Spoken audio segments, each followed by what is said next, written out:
Hai, selamat pagi anak-anak, selamat hari Sabat semua. Berjumpa kita lagi minggu ini. Saya Hanti Hawa dari Gereja SDA Lande. Hari ini merupakan Sabat yang ke-7, khotbah keempat bagi tahun 2021. Apa kabar anak-anak hari ini? Hanti berharap anak-anak semua sehat. Sebelum kita bermula, mari kita berdoa ya. Ya Bapa, Tuhan kami yang bertakhta di kerajaan surga, kami mengucap syukur kerana Bapa telah menganugerahkan kami kesehatan untuk hari ini. Pimpinlah kami ya Bapa dalam sekolah Sabat hari ini. Semoga segalanya berjalan dengan lancar. Kami serahkan semua ini dalam nama Tuhan Yesus yang menjadi juru selamat semua kami. Amin. Oke, persembahan kita pada minggu ini ialah dari Gereja Semoga, yaitu Adik Isla dan Adik Irwin.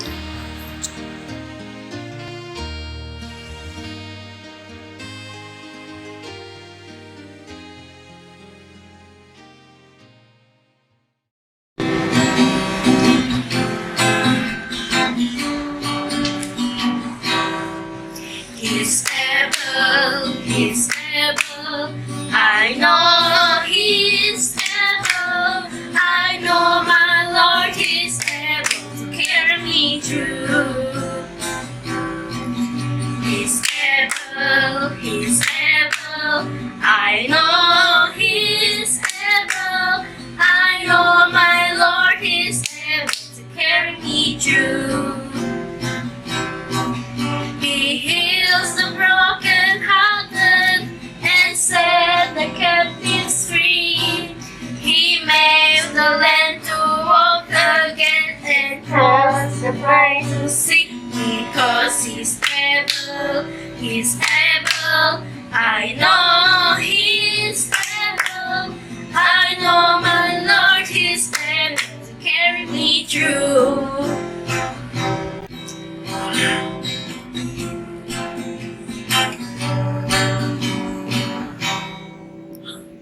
Jesus loves me, this I know, for the Bible tells me so.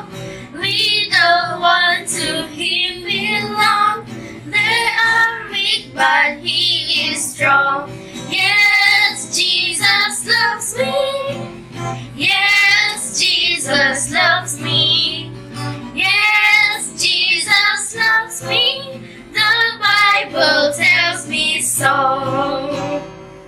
Terima kasih kepada Adik Isla dan Adik Edwin dari Gereja SDA Semerbak yang telah memberikan persembahan yang cukup menghiburkan. Sekarang kita akan memberikan masa kepada Aunty Sandra untuk memimpin kita dalam aktiviti persediaan.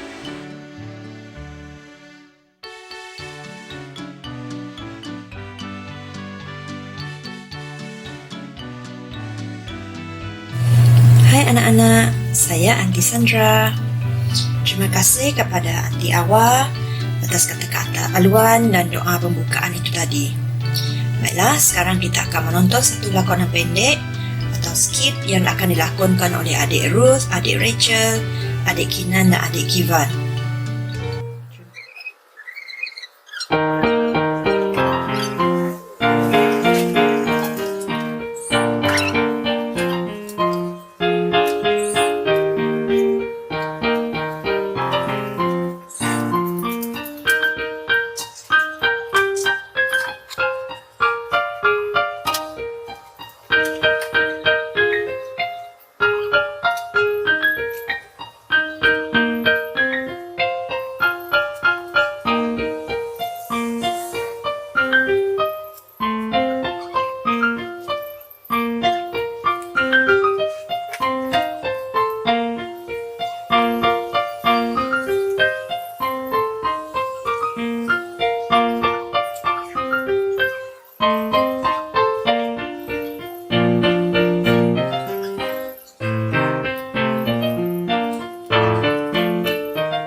adik-adik dari semua yang telah mempersembahkan satu skit yang amat menarik, yaitu membuat pakaian pengantin.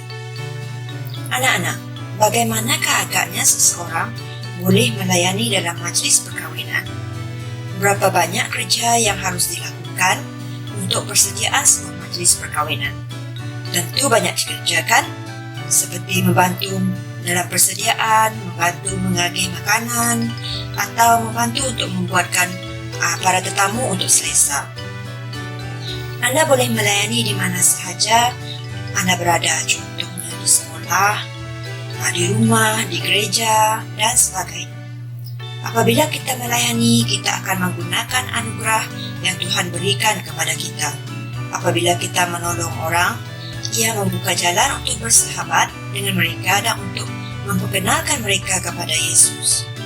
Baiklah, mesej kita pada hari ini, kita bersahabat bagi Tuhan apabila kita melayani orang lain. Oke, sekarang adik-adik sebutkan bersama-sama dengan Andi. Kita bersahabat bagi Tuhan apabila kita melayani orang lain. Baiklah, sekarang kita memberi masa kepada Aunty Helen untuk menceritakan pelajaran Alkitab sahabat ini. Sampai kita berjumpa lagi pada sahabat akan datang.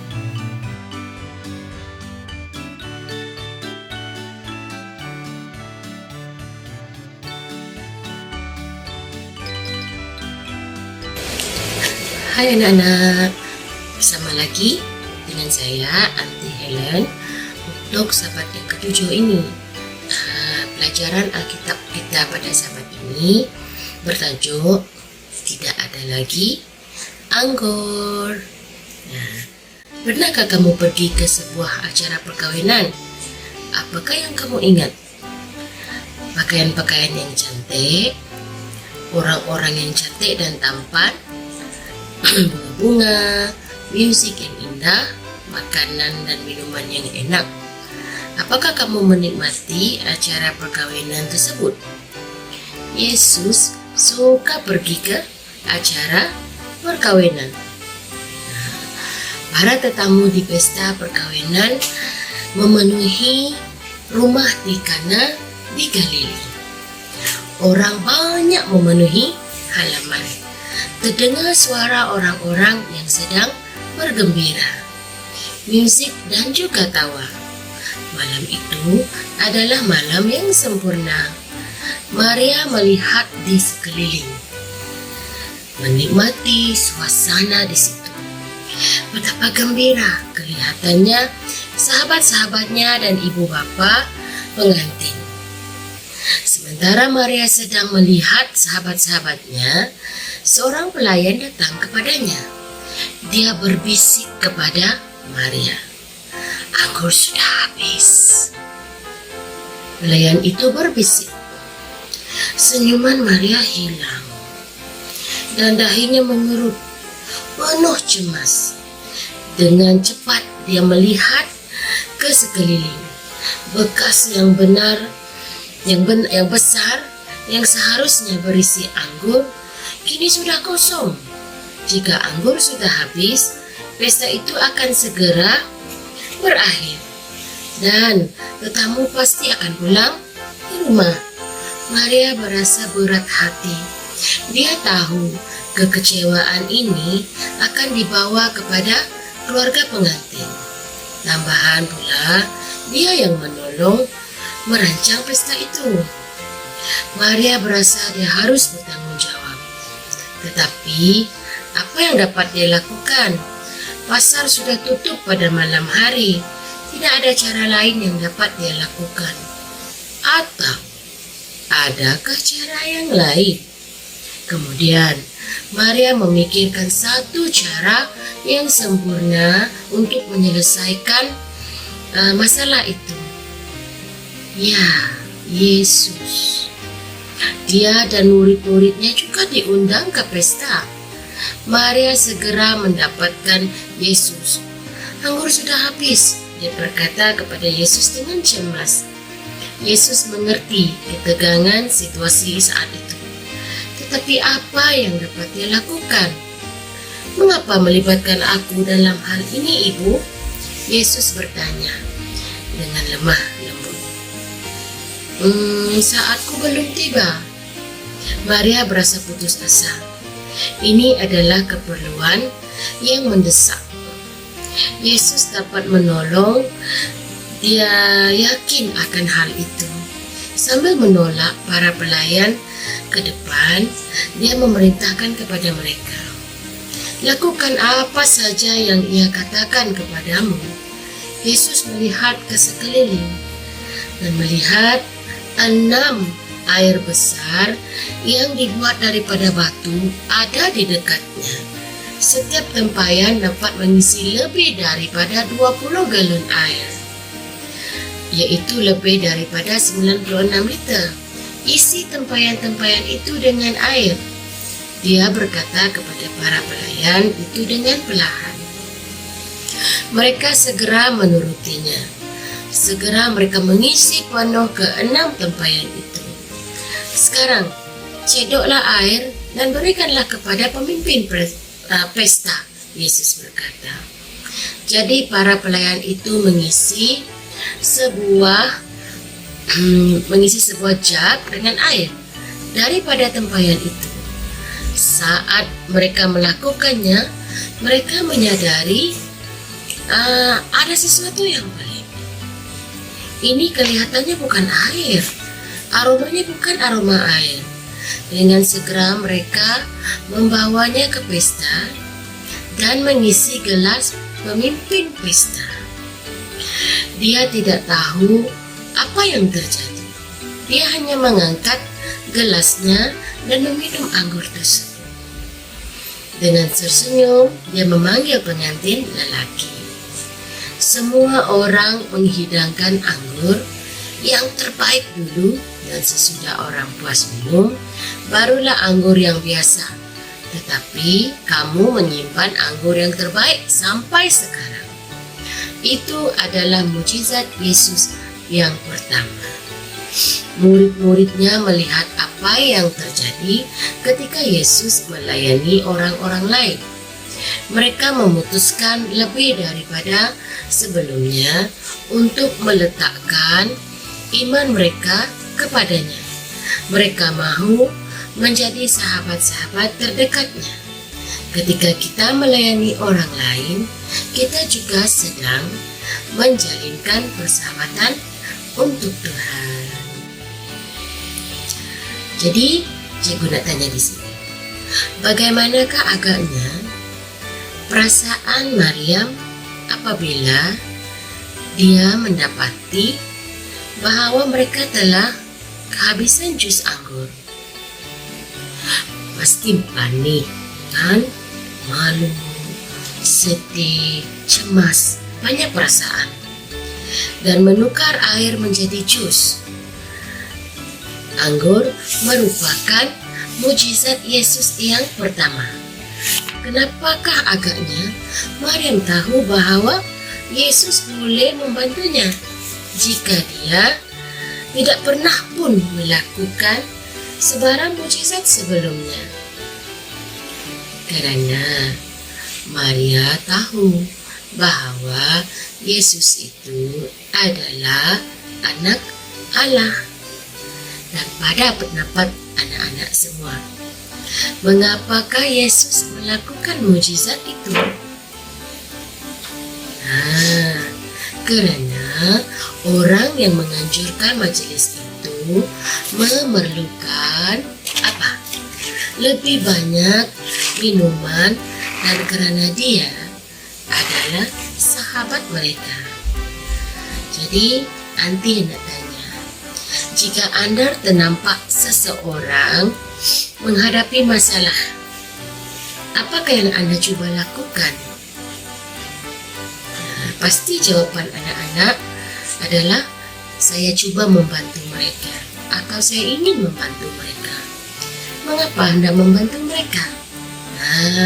Soalan itu pasti dijawab dengan jawaban karena saya prihatin terhadap orang lain. Dan ingatlah, message kita pada hari ini adalah ketika kita melayani orang lain, kita menjalin persahabatan untuk Tuhan. Dan ayat hafalan kita pula, layanilah seorang akan yang lain sesuai dengan karunia yang telah diperoleh tiap-tiap orang. Ayat ini terdapat dalam 1 Petrus 4 ayat 10. Itu sekian saja pelajaran Alkitab dan juga rumusan untuk pelajaran pada sahabat ini. Dan untuk bahagian berikutnya, yaitu mengaplikasikan pelajaran Alkitab, kita akan ada satu lakonan pendek yang istimewa daripada kanak-kanak yang seusia dengan anak-anak analisa. Oke, dan sampai jumpa lagi. Bye.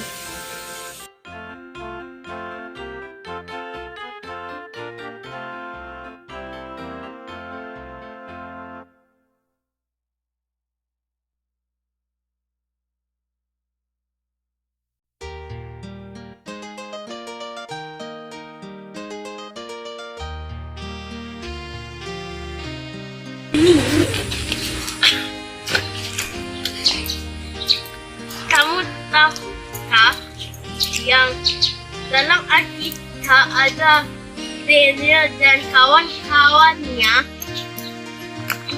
dimasukkan dalam lubang api, tapi mereka tidak terbakar sebab ada Tuhan dengan mereka.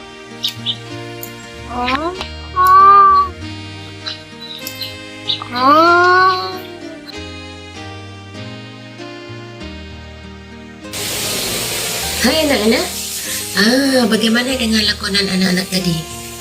Menarik bukan? Jadi untuk lakonan tersebut, nanti akan buat satu rumusan pendek. Okay?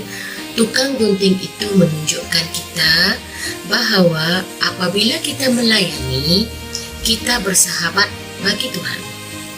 Bagaimanakah tukang gunting itu bersahabat?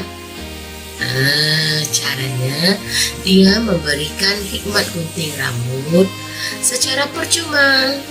Apakah hadiah tukang gunting itu kepada orang-orang di sana? Hadiahnya adalah gunting rambut. Semua orang gembira apabila digunting rambut tanpa satu pun bayaran. Dan adakah Anda berasa selesa menggunakan kebolehan yang dianugerahkan Tuhan untuk melayani orang lain? Kenapa? Karena kita lebih mudah untuk melayani apabila sememangnya kita ini berkebolehan dalam apapun yang kita lakukan. Dan nanti hendak bertanya, apakah anugerah yang kamu miliki yang boleh kamu gunakan untuk melayani seseorang di tempat kamu? Oke. Apa kebolehannya? Mungkin ada di antara kamu suka berkebun bunga, suka tanam bunga, pandai tanam bunga, dan bunga itu jadi cantik, jadi menarik, dan kamu boleh bagi bunga itu kepada kawan-kawan yang ada di sekitar kamu. Pasti mereka suka. Ataupun mungkin ada di antara kamu pandai bermain musik, main gitar, main violin, dan kebolehan kamu itu bermain musik sebenarnya boleh memberi penghiburan kepada orang-orang di sekitar kamu. Ataupun ada yang suka melukis. Yang suka melukis itu apa kurangnya? Kamu boleh melukis berbagai jenis lukisan. Kamu boleh lukis muka seseorang. Dan pasti bahwa lukisan itu akan menceriakan perasaannya sekiranya mereka masih rasa resah dan apa saja. Dan sekali lagi message kita nanti ingatkan, ketika kita melayani orang lain, kita menjalin persahabatan untuk Tuhan. Oke, itu saja dari Anti. Dan seterusnya untuk craft kita serahkan kepada Anti Mary. Bye.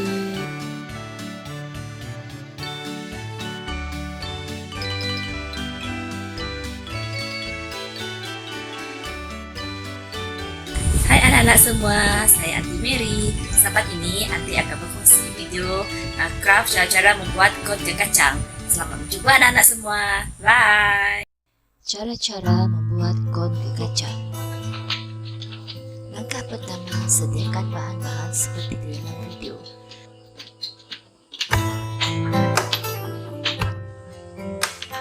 Langkah kedua, ambil kertas bercorak yang bersaiz segi 4 tepat.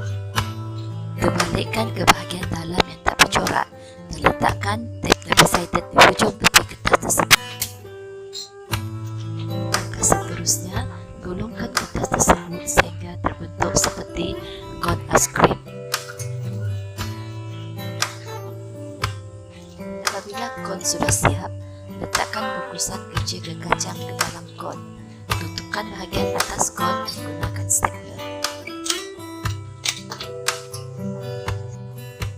Sekarang sudah tiba masanya untuk anda menghiasi cone anda. Saya menggunakan ribbon untuk menghiasi cone saya. Jika anak-anak lebih kreatif, gunakan kreativiti masing-masing untuk menghiasi cone anda.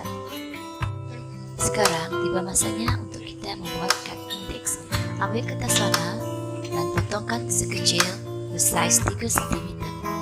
Kita bersahabat bagi Yesus apabila kita melayani orang lain. Itulah mesej yang perlu anak-anak tulis di atas kad anak-anak. Apabila kad kamu sudah siap, kad tersebut boleh dilekatkan di bahagian depan cone anda masing-masing. Cendera hati yang sudah siap, anak-anak boleh berikan kepada sahabat-sahabat dan kawan masing-masing. Terima kasih anak-anak sudah menonton. Terima kasih sahabat. Apakah hadiah atau anugerah yang Anda gunakan apabila Anda berkongsi cendera mata itu? Anak-anak, apa jua hadiah, tentulah kita akan rasa gembira, kan? Kita akan dapat rasa kemesraan di antara kita. Juga ianya akan menjadi satu kepuasan bila kita tidak pentingkan diri sendiri.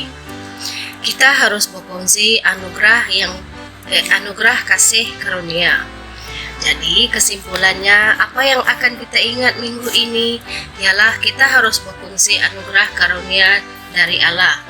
Marilah kita bersama-sama menyebut, kita bersahabat bagi Yesus apabila kita melayani orang lain. Sekarang kita akan baca 1 Petrus 4 ayat 10.